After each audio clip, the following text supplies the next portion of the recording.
To everyone, this is Sujeet Singh. और last lecture में हमने इस चैप्टर के सेकंड वीडियो को लॉन्च किया था और आप अगर उस वीडियो को जाके देखें तो वहाँ पर हमने बेसिक मेंडल के कैरेक्टरिस्टिक्स के बारे में बात किया था कि मेंडल ने जो गार्डन पी को लेकर के अपने एक्सपेरिमेंट्स परफॉर्म किए थे, उन एक्सपेरिमेंट्स के रिज़ल्ट किस तरीके से वेरी करेंगे अगर हम केसेस को डिफरेंट लेते हैं। क्योंकि हमने पढ़ा कि जो एलेलिक इंट्रैक्शन है बच्चे, वो 4 डिफरेंट केसेस में है। ठीक है, तो ऐसे जीन की अल्टरनेट कॉपी जो एक ही लोकस पर प्रेजेंट हैं, उन्हें हम बोलते हैं क्या? एलील्स। ठीक है, तो एलील्स क्या है? Alternate copy of gene. Gene क्या है बच्चे? Gene is the segment of DNA और आरएनए। ठीक है, या आप कह सकते हैं gene is the segment of nucleic acid. या जीन को अगर हम जेनेटिक्स के टर्मिनोलॉजी में थोड़ा और बेटर वे में डिस्क्राइब करें तो हम ये अंडरस्टैंड करते हैं बच्चे कि बेसिकली जो जीन है वो एक तरह का फंक्शनल यूनिट है जो एक जनरेशन से दूसरी जनरेशन में पास ऑन होते हैं, या आप कह सकते हैं कि इनहेरिटेबल यूनिट है। ठीक है, तो अगर हम इस चैप्टर के बारे में बात करें principle of inheritance and variation, तो ये बहुत ही इंपॉर्टेंट चैप्टर है। किसके रिस्पेक्ट में? नीट के रिस्पेक्ट में। और यहाँ पर बहुत ही इंपॉर्टेंट कॉन्सेप्ट्स दिए गए हैं। ठीक है, तो बच्चों अगर अभी तक मेरे आप चैनल को सब्सक्राइब नहीं किए हो तो सब्सक्राइब करो और साथ में मुझे इंस्टाग्राम पर भी फॉलो कर सकते हो। वहाँ से आपको अपडेट मिलेंगी कि अगला टॉपिक कौन सा हम स्टार्ट करेंगे और कौन कौन से कोर्सेस कब कब यूट्यूब पर लॉन्च होंगे। ठीक है, तो चलो स्टार्ट करते हैं ये वीडियो लेक्चर सीरीज़। तो हमने लास्ट क्लास में पढ़ा था बच्चे कि मेंडल का जो लॉ है, मेंडल का जो पहला लॉ है, लॉ ऑफ डोमिनेंस। तो लॉ ऑफ डोमिनेंस में हमने ये देखा कि कैपिटल टी जो है वो पूरी तरीके से स्मॉल टी के ऊपर क्या है? डोमिनेंट है। मींस कैपिटल टी अपने आप को एक्सप्रेस कर रहा है पर स्मॉल टी अपने आप को एक्सप्रेस नहीं कर रहा है। ठीक है, तो हमने एक टॉल प्लांट लिया, हमने एक ड्वार्फ प्लांट लिया, और इन दोनों प्लांट्स को अगर हमने क्रॉस किया गैमीट फॉर्मेशन, तो गैमीट फॉर्म होंगे तो 100% गैमीट क्या बनेंगे? Capital T. और ड्वार्फ प्लांट के जो गैमिट्स फॉर्म होंगे स्मॉल टी फॉर्म होंगे। तो हमने ये देखा बच्चे लॉ ऑफ डोमिनेंस के केस में कि जो F1 जनरेशन के प्रोजनी हैं वो सभी कैसे हैं? टॉल प्लांट है। सभी कैसे हैं बच्चे? टॉल प्लांट है। तो आप देखो कि ये सभी क्या है? टॉल प्लांट है। मींस F1 जनरेशन में 100% जो प्लांट्स बन रहे हैं बच्चे क्रॉस की हेल्प से, तो यहाँ पर 100% कैसे प्लांट बने? टॉल प्लांट बने। लेकिन अगर इसी टॉल प्लांट को हमने सेल्फिंग किया, मींस सेल्फ क्रॉस किया, तो अब कैपिटल टी स्मॉल टी से 50% गैमेट क्या बनेंगे? स्मॉल टी वाले, और 50% गैमेट बनेंगे capital T. Same as it is इस पेरेंट्स के लिए भी यही होगा। तो जब हमने सेल्फ क्रॉस किया तो जब यहाँ पर F2 जनरेशन बनेगा बच्चे, तो F2 जनरेशन में हमने ये देखा कि 100% जो प्लांट है वो टॉल नहीं है। एक प्लांट ऐसा भी बना जो ड्वार्फ नेचर का है, और वो क्या है? Small T. बाकी रेस्ट ऑफ द प्लांट देखो, सभी प्लांट कैसे हैं? Tall in nature. तो यहाँ पर एक चीज़ समझ में आई कि जो फिनोटिपिक रेशियो है वो 3:1 है, लेकिन जीनोटिपिक रेशियो क्या है? 1:2:1। मीन्स एक फॉर्म ये प्रेजेंट है, ये वाला फॉर्म बच्चे, 2 फॉर्म्स प्रोजनी में ये प्रेजेंट है, कैपिटल टी स्मॉल टी, ये, और एक फॉर्म जो है स्मॉल टी। तो यहाँ पर हमने ये देखा कि जो फिनोटिपिक रेशियो है वो तो 3:1 है, 3:1 है। मीन्स 3 प्लांट ऐसे हैं जो टॉल नेचर के हैं और एक प्लांट ऐसा कैसा है जो ड्वार्फ नेचर का है। यही बात क्लियर हुई। साथ में जो जीनोटिपिक रेशियो है वो 1:2:1 है। मीन्स एक प्लांट तो है कैपिटल टी जेनेटिक कंस्टिट्यूएंट वाला, दूसरा प्लांट क्या है? 2 प्लांट ऐसे हैं कैपिटल टी स्मॉल टी वाले प्लांट हैं, और एक प्लांट ऐसा है जो स्मॉल टी जीन को कैरी करता है। ठीक है, तो लॉ ऑफ डोमिनेंस आपको समझ में आया कि मेंडल ने क्या बात किया था कि यहाँ पर कैपिटल टी अपने आप को पूरी तरीके से, इस सिंबल को आप इस तरीके से समझ सकते हो बच्चे कि जो कैपिटल टी है, कैपिटल टी is completely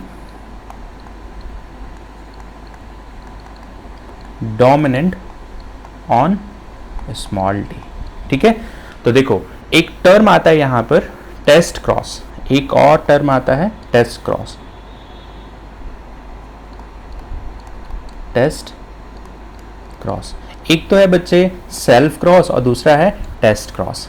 तो सेल्फ क्रॉस हमने पढ़ा सेल्फिंग के थ्रू, या इसी को हमने क्या बोला, सेल्फिंग। तो देखो इसमें क्या हमने पढ़ा बच्चे कि जो टेस्ट क्रॉस था बेसिकली हमने ये देखा कि हमने कोई एक पेरेंट लिया कैपिटल टी कैपिटल फॉर्म में और दूसरा पेरेंट लिया स्मॉल टी फॉर्म में। यहाँ पर गैमेट का फॉर्मेशन होगा कैपिटल टी और साथ में स्मॉल टी। अब जो आपके सामने capital T small T F1 generation आया, मीन्स F1 प्रोजनी आई बच्चे, इसी को आपने क्या किया, सेल्फ क्रॉस किया। इसी को आपने क्या कर दिया, सेल्फ क्रॉस किया। मीन्स एक कैपिटल टी स्मॉल टी आपने लिया फीमेल बॉडी और दूसरा लिया कैपिटल टी स्मॉल टी आपने लिया बच्चे मेल बॉडी। अब जब आपने इसको क्रॉस किया तभी तो आपका यहाँ पर रेशियो आया था 3:1, ठीक है, और साथ में फिनोटिपिक रेशियो आया था 3:1 और साथ में आया था जीनोटिपिक रेशियो जो था 1:2:1। ये तो क्या था बच्चे, जीनोटिपिक रेशियो। तो जब F1 प्रोजनी को आपस में ही हमने क्रॉस कर दिया तो उसे हम बोलते हैं सेल्फ क्रॉस। ये बात तो सभी को क्लियर है, हमने एग्जांपल्स के थ्रू देखा।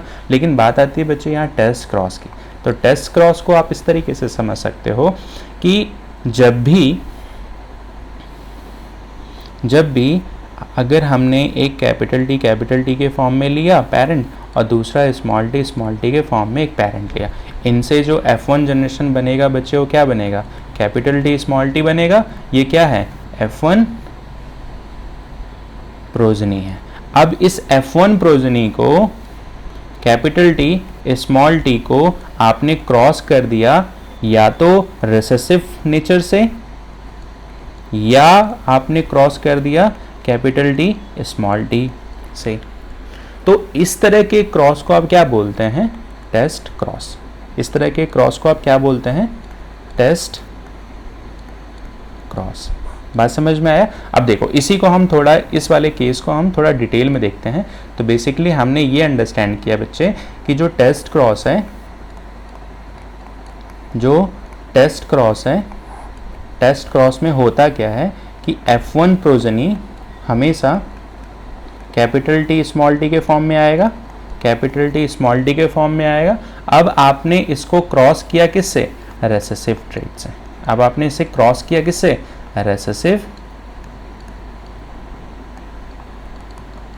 ट्रेट से, ठीक है। तो अब देखो बच्चे कि यहाँ पर तो जो आपके गैमेट बनेंगे 50% गैमेट कैसे बनेंगे, कैपिटल टी फॉर्म में और 50% गैमेट बनेंगे स्मॉल टी फॉर्म में। मीन्स 50% ये बनेगा और 50% ये बनेगा।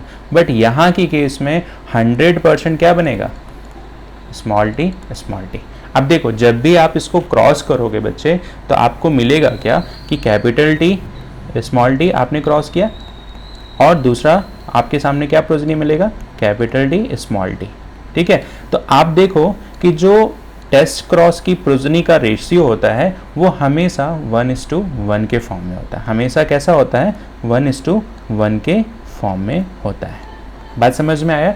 मीन्स यहाँ पर टेस्ट क्रॉस में आप देखोगे कि जो आपकी F2 जनरेशन है, जो आपकी F2 जनरेशन है वो 50% कैपिटल टी और 50% कैपिटल टी ही बनेगा। मतलब आप कह सकते हो कि यहाँ पर सारे प्लांट टॉल इन नेचर होंगे। बात समझ में आ रहा है। देखो इसी को एक एग्जांपल के थ्रू अगर आप समझोगे तो बेसिकली यहाँ पर हमने बात किया कि जो F1 जनरेशन का प्लांट है, ठीक है, ये डायग्राम रिप्रेजेंट करता है टेस्ट क्रॉस को। तो आपने F1 जनरेशन को लिया और F1 जनरेशन को लेने के बाद आपने इसको किससे क्रॉस कराया, एक रेसेसिव। ये क्या हो गया आपकी F1 प्रोजनी और ये क्या हो गया, रेसेसिव फॉर्म का, ठीक है। तो देखो यहाँ पे रेसेसिव फॉर्म में सेम एज इट इज आपने अगर एक डोमिनेंट लिया तो इसे भी आप किससे क्रॉस करा रहे हो, रेसेसिव के फॉर्म में क्रॉस करा रहे हो। तो जब F1 जनरेशन को किसी रेसेसिव ट्रेट के साथ क्रॉस कराते हो तो यहाँ पर सारे और सारे प्लांट क्या होंगे, half of the flower plant wallet और दूसरा क्या होगा, वाइट होगा।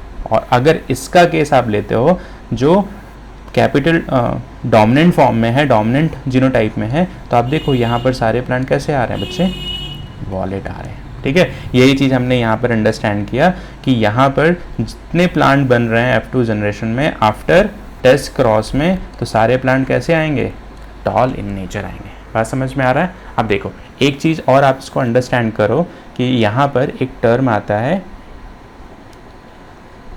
यहाँ पर एक टर्म आता है, अगर हम इसको अंडरस्टैंड करें ब्लड ग्रुप के बारे में। ठीक है, तो अगर हम इसको थोड़ा सा अंडरस्टैंड करें तो बेसिकली हमने ये समझा कि जो यहाँ पर बच्चे हमने पढ़ा था एलेलिक इंट्रैक्शन, तो एलेलिक इंट्रैक्शन में हमने पहला तो पढ़ा बच्चे, क्या पढ़ा, पहला पॉइंट क्या पढ़ा, कंप्लीट डोमिनेंस। तो कंप्लीट डोमिनेंस का केस आपने देखा। दूसरा आपको पढ़ना है पार्शियल डोमिनेंस या को डोमिनेंस आप बोल सकते हैं। तो ठीक है, दूसरा केस हम पढ़ते हैं को डोमिनेंस एलेलिक इंट्रैक्शन, और यहाँ पर भी एलेलिक इंट्रैक्शन।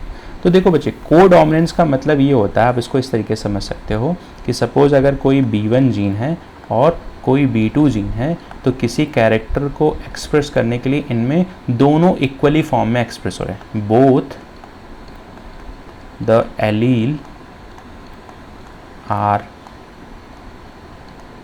Expressed equally. ठीक है, इन दोनों का रोल इक्वल है। तो फॉर एग्जाम्पल इसका बेस्ट एग्जाम्पल जो हम पढ़ते हैं वो बेसिकली ब्लड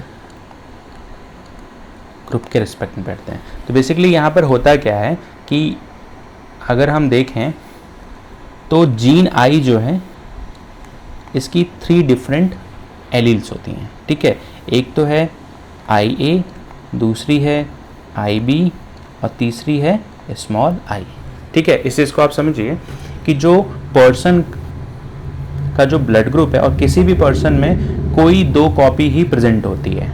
सपोज ये आपकी क्या है, RBCs हैं, और RBCs के सरफेस पर अगर IA एक्सप्रेस हो रहा है तो इस पर्सन का जो ब्लड ग्रुप है वो क्या होगा, ब्लड ग्रुप जो है वो क्या होगा, बेसिकली आपका A ब्लड ग्रुप होगा। और अगर यहाँ पर रेड ब्लड सेल्स के सरफेस पर IB जीन्स प्रेजेंट होंगी, मींस IB जीन जो अपने आप को एक्सप्रेस करके IB जीन प्रेजेंट होंगी, तो उस पर्सन का ब्लड ग्रुप क्या हो जाएगा, ब्लड ग्रुप B। ठीक है, तो अगर हम इसी चीज़ को देखें तो बेसिकली जीन आई के 3 डिफरेंट एलील्स हैं, जीन आई के 3 डिफरेंट एलील्स हैं। तो IA, IB और स्मॉल I।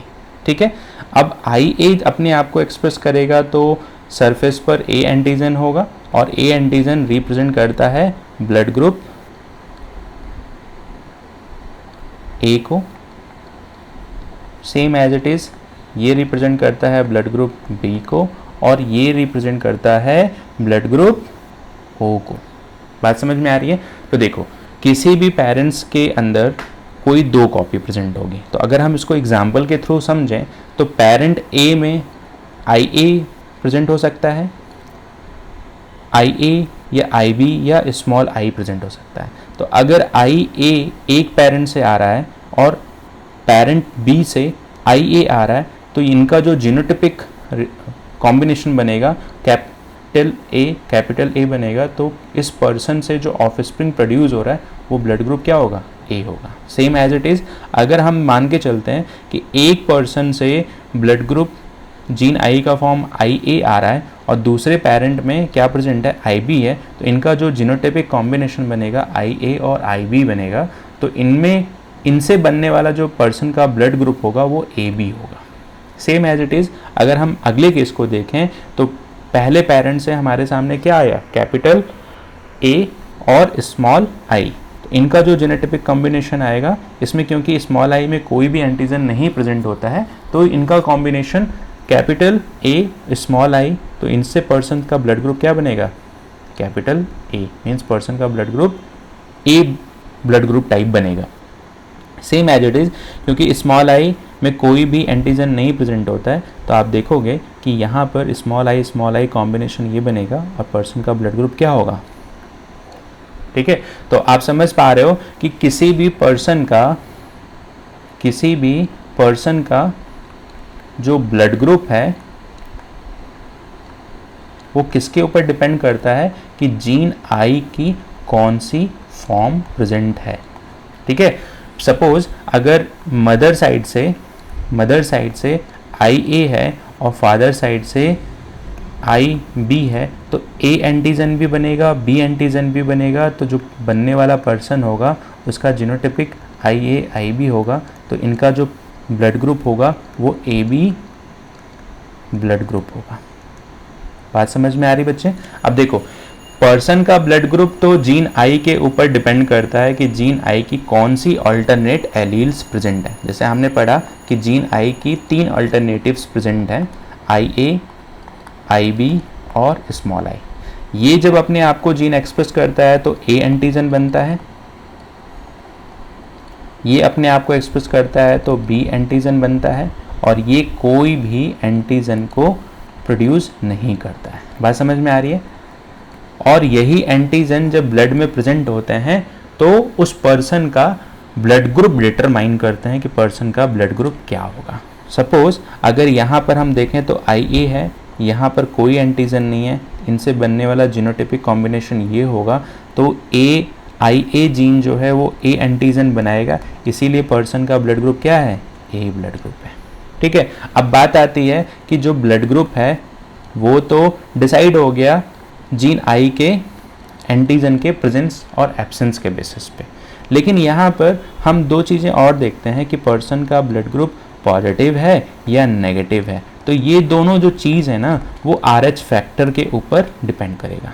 RH फैक्टर के ऊपर क्या करेगा, डिपेंड करेगा। RH फैक्टर को हम इस फॉर्म में रिप्रेजेंट करते हैं, RH factor means RH factor का एंटीजन प्रेजेंट है तो ए पॉजिटिव जीन प्रेजेंट है तो ए पॉजिटिव, अगर RH फैक्टर का जीन एब्सेंट है तो उसे हम नेगेटिव ब्लड ग्रुप बोलेंगे। ठीक है, तो उम्मीद करता हूं कि ये आपको कोडोमिनेंस का फिनोमेना, ये किसका एग्जांपल है बच्चे, तो बेसिकली कोडोमिनेंस। देखो, कोडोमिनेंस का मतलब हमने शॉर्ट फॉर्म में समझा था कि दोनों जीन्स क्या हो रही हैं, इक्वली इन्वॉल्व हो रही हैं एक्सप्रेशन के लिए। तो यहाँ पर आई ए भी एक्सप्रेस हो रहा है और आई बी भी एक्सप्रेस हो रहा है, इसीलिए इनका जो जेनेटिक कॉम्बिनेशन है वो बनने के बाद capital A capital B antigen बन रहा है। Means A B blood group type में ए एंटीजन और बी एंटीजन दोनों प्रेजेंट होते हैं। ठीक है, तो हम अगले टॉपिक में थोड़ा सा और डिटेल्स में हम एलिलिक इंटरेक्शन को देखेंगे और वहाँ पर हम डिस्कस करेंगे पार्शियल डोमिनेंस या इनकम्प्लीट डोमिनेंस। इनकम्प्लीट डोमिनेंस को हम एग्जांपल से अंडरस्टैंड करेंगे, डॉग फ्लावर या स्नैपड्रैगन। ठीक है, तो बेसिकली हम इन चीज़ों को थोड़ा सा और डिटेल में देखेंगे कि मेंडल के जो लॉ हैं उनमें जो एलील के इंटरेक्शन है उसका क्या इफेक्ट है। ठीक है, तो मैं उम्मीद करता हूँ आपको इस लेक्चर से काफ़ी हेल्प मिली हो। आप अपने सभी फ्रेंड सर्कल्स में इन चीज़ों को शेयर कीजिए ताकि सभी ये बेसिक्स कॉन्सेप्ट को अंडरस्टैंड कर सकें। Thank you very much to all of you.